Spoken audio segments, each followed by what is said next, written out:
Housing Director Doug Bushman always has a plan in case any of the public housing apartments has a fire.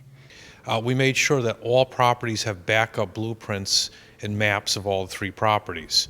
What we've also done is we prepared a public safety book that's updated 3 times a year. It lists all the emergency contact personnel, all the tenants and their locations, and what tenants may need oxygen or if they're handicapped.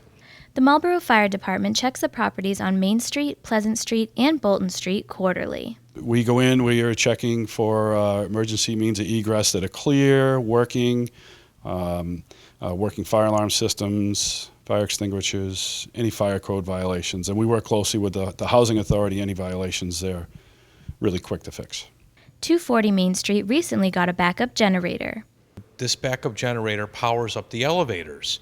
Before, if there was a fire or an emergency or the power went out, the elevators would stop and people would be trapped on the 5th, 4th, or 3rd or 2nd floor.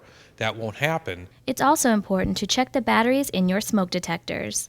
It's critical that any residence has a working smoke or carbon monoxide detector in the house. As far as testing, we recommend you test them regularly and change the batteries twice a year. Bushman explains the structure of the building on Main Street. 240 Main Street is an all-concrete construction. So the residents can remain safely most of the time in their units if there's a fire. The fire that we had in March of 2012, the fire was contained in 3 of the units. Smoking is not allowed inside any public housing facilities in Marlborough. As of August 1st of this year, all 3 locations are now smoke-free in the buildings and in the units.